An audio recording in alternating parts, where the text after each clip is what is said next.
Welcome back to All In Autumn Win. I am Brian, and this is game number 20 of 56 for my Guinness World Record attempt. If you would like to follow the journey, please subscribe. I'm going to post one of these videos for every single game along the way. Today we're in Cleveland, Ohio for a matchup between the 1-5 Browns versus the 1-5 Dolphins. We're at Huntington Bank Stadium.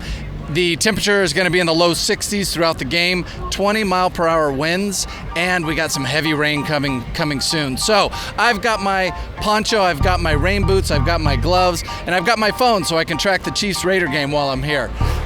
This should be a fun environment. Cleveland is always great football fans, and great football weather. So let's get inside and get to it. Yeah, this all in, autumn win. The Raider Nation's what we represent. It's a commitment to excellence. And even if we don't get the W this week, still I document it all, cause I love to do my thing. Bass bumping through the street with a silver and black vibe. We pre-game, tailgate, and bang this at halftime. All in, autumn win. We gotta win. Yeah, this all in, autumn win. We gotta win.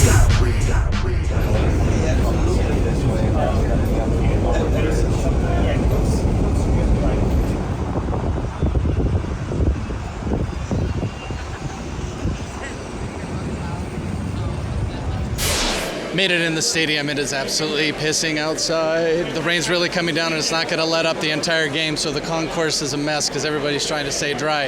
I'm sitting top shelf today in 500 section, but I think I have a cover, and that was key to my ticket selection today. So listen, I didn't spend that much time in the tailgate, to be honest, because of the weather and because of getting here directly from a red eye and a train, but I'm going to take you out there. I just want to let you know, I get so many people asking me, why am I not at the Raider game? Chiefs and Raiders are playing at the same time as this game. Why not go to KC? Wouldn't that count towards the record? Yes, it absolutely would. And I'm going to tell you why I'm here instead later in this video. So keep watching. I'll break it down. There's a very good reason and breaking news announcement in this video. You'll be the first to hear it. All right, there's the stadium over yonder. I got a little time here, so I'm going to check out this tailgate that's going on just in a random parking lot under a bridge. Let's see how it's going in here.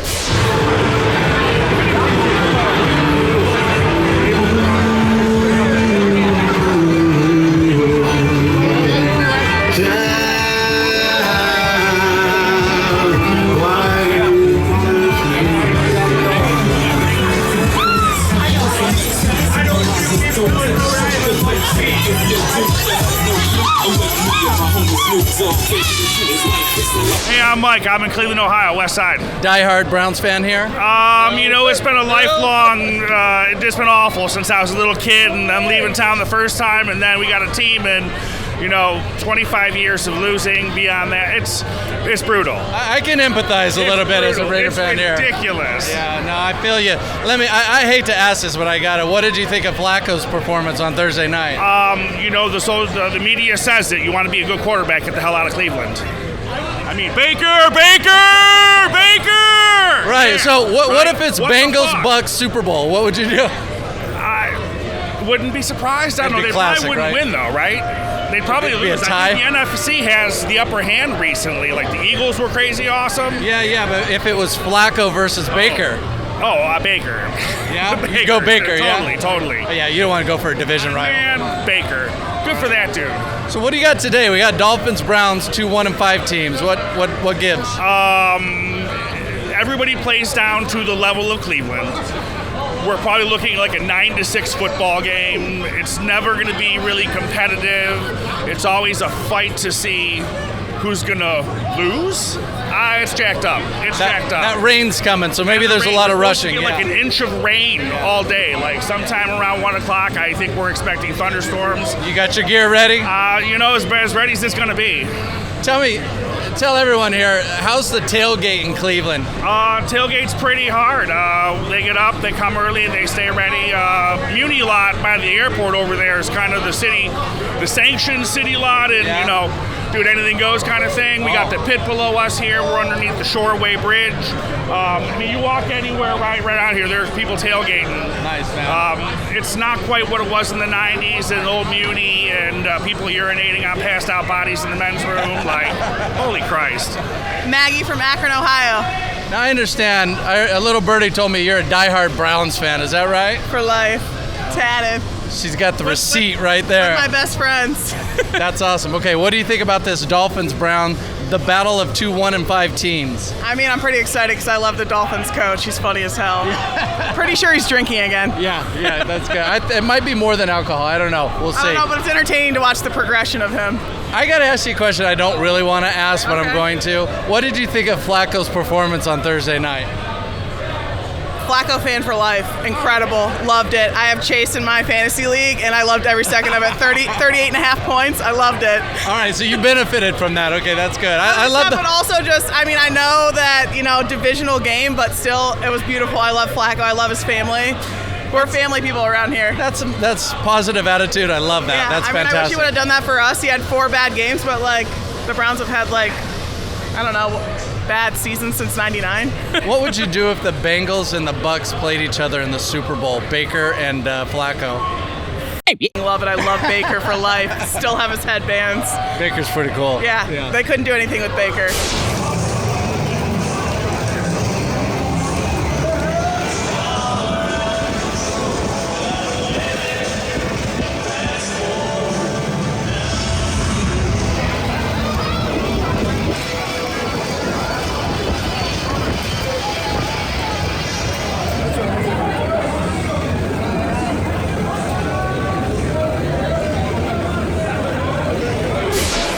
Score prediction? Tie game.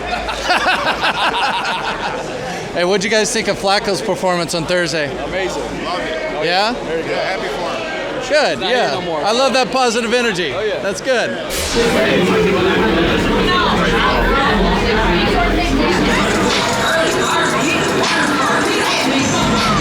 Huntington Bank Field, here we are.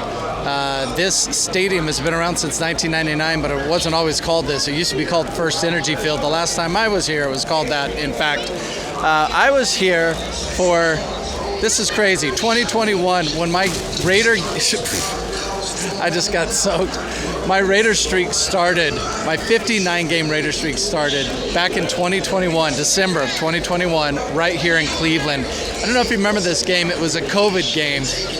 The game was supposed to be played on Saturday, but at the last minute, because of some COVID things going on, it was moved to Monday night. I found out on Friday, my layover in Dallas, I was around so many other Raider fans that were making their way here, and a lot of them couldn't stay until Monday to go to the game. I came through, stayed in Cleveland, went to the Rock and Roll Hall of Fame, drove out to Canton to go to the Pro Football Hall of Fame, and then finally saw a win on that Monday night. It was a last-minute drive and field goal by Carlson to get the win, and that started our 4-game win streak to make it to the playoffs that year. That was my first game of the streak and my first time here in the stadium. I'm going to show you around a little bit. Now check it out. This is what I was talking about in the last video in Cincinnati. Their seats were all green, and I guessed it was probably to represent the jungle. But the Browns have gone orange with all of their seats all the way around, except that end zone over there. Check that out. You see that? The brown and white stripe. It's made to look like their helmet. I think that's a really nice touch.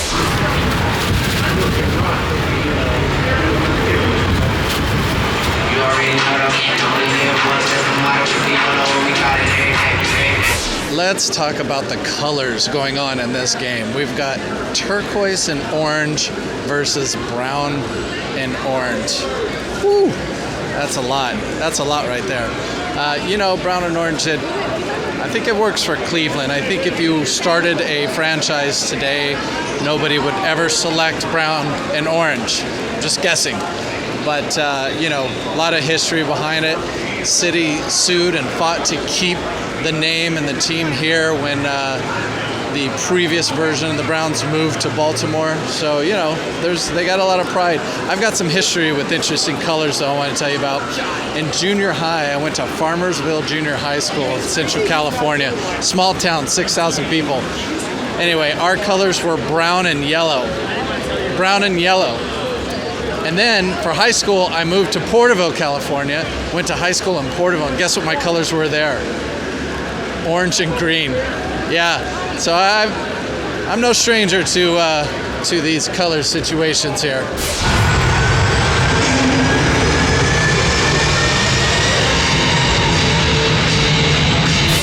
All right, right here. My seat's pretty far away.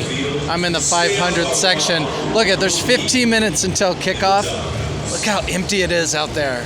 It's not because the fans are not here. They are here. They're all in the concourse. They're just waiting for it to get a little closer, and then they'll come out and sit in their chair. In the meantime, I'm up here. I might have overthought it a little bit. I took the very last row, $40. This is one of the cheapest trips ever because the flight out here wasn't too expensive. I can't remember how much it was, but it wasn't a lot.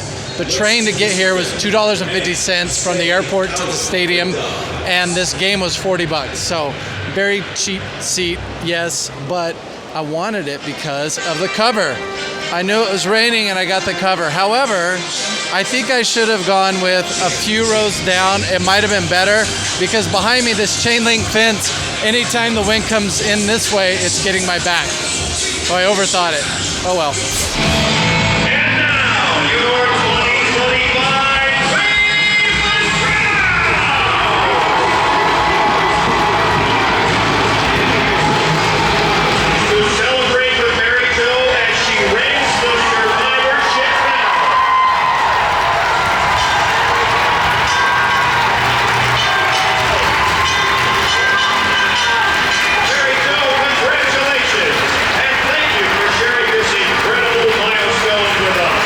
I wish I had gotten that entire cancer story. It was really incredible. That woman diagnosed with triple negative breast cancer. They told her it was incurable. She got a second opinion, and the second doctor stepped in, gave her a more aggressive treatment. She's now cancer-free. Pretty good stuff. I think I mentioned it on the channel before, but my mother passed of breast cancer, and my wife, Jenny, is a survivor of breast cancer. So it's been a lot the last 5 years, and so seeing that story got to me a little bit.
So I've got a bit of a situation. I haven't been seeing a lot of the third quarter because I've been at guest services.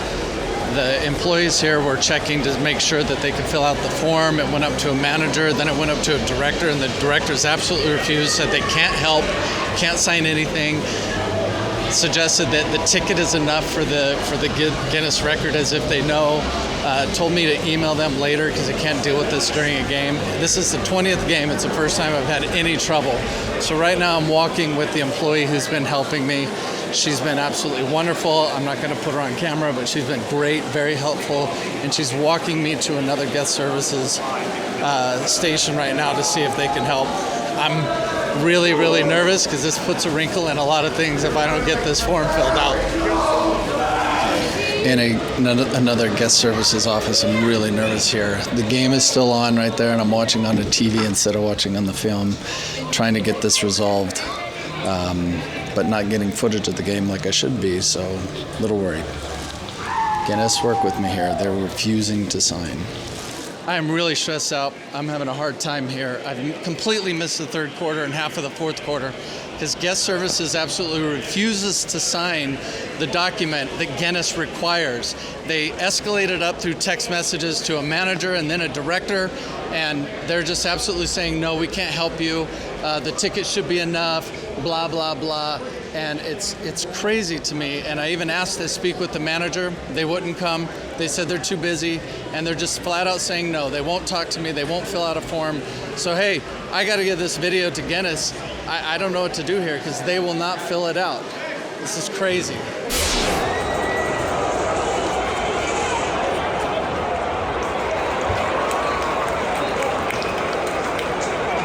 There's not really a lot to say about this game. 2 minutes left. It's a blowout. It's 31-6. It's been terrible, really.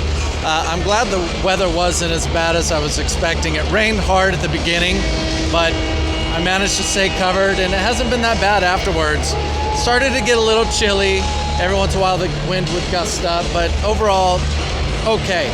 But I tell you, I'm having such a bad experience. This entire second half has been guest services just denying me, refusing to fill out a simple form. All it asks for is a name, the company, Cleveland Browns, the date, time, and the venue. That's it. That's all. And, you know, the lady was trying to help me, and she was really, really great. She took me down to from 500 level to 100 level to see if anybody there could help. The directors and managers on the other end of a text message thread were just flat out refusing, saying, we can't help you, send us an email. But I don't know how they're supposed to resolve it with email if the director didn't see me there. So I do not have the form filled out, and this puts a record at jeopardy. So I'm really annoyed by it. I'm going to get some more of the game here. This is for Guinness. I got to film some more footage because I missed so much of the game, been in offices this whole time. One good thing about it, though, is I was sitting at the 500, and now I'm sitting at the 100 because the stadium's pretty much emptied out. It was never full, maybe like half capacity, and now it's even less. So people are going their way home to the warmth.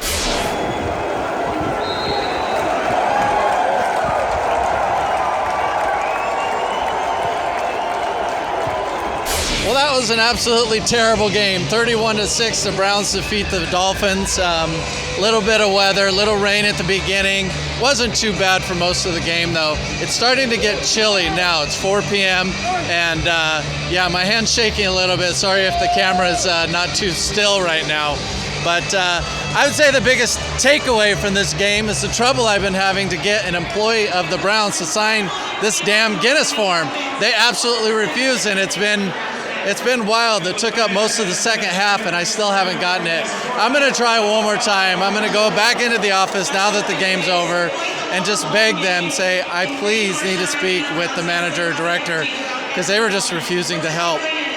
I got to get over it. I just got to move on, and I got to hope that Guinness takes all the other evidence, including this video footage that I'm going to give them, as proof. I think another thing I'm going to try is to find an actual police officer in the stadium, because I know they have them sometimes. If I could get a police officer to sign it, maybe they would take that. So game's over. I got to go try, and I still got to go get my bag out of the lockers. They close 30 minutes after the game, so I got 30 minutes to get this done. Let's see what happens. I just spoke with two friendly officers. They also refused. They would not do it. One of them offered to take a selfie with me with the stadium, inside of the stadium in the background. I did it. Why not? I'll submit that as part of it. But no, they also refuse. I don't know what's going on with Cleveland. Everyone here is overthinking this. It's such a simple thing. I'm going to try one more time at this guest services office.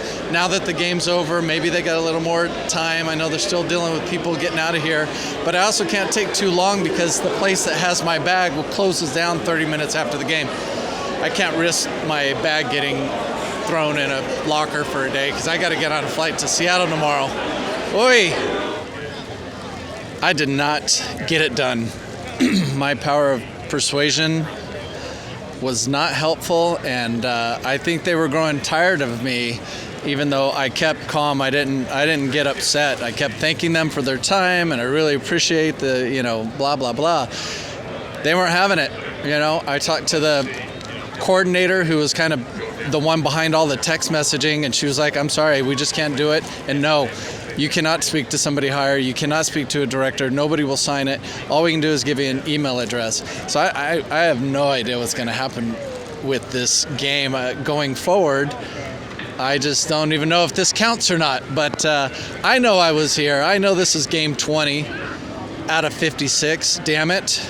But it's just not a good feeling. Like, this is not a complicated, super secure thing that they're asking for here. It's information, time, date. You know, I've already said it. Anyway, I'm a little upset about this. And I'll tell you why.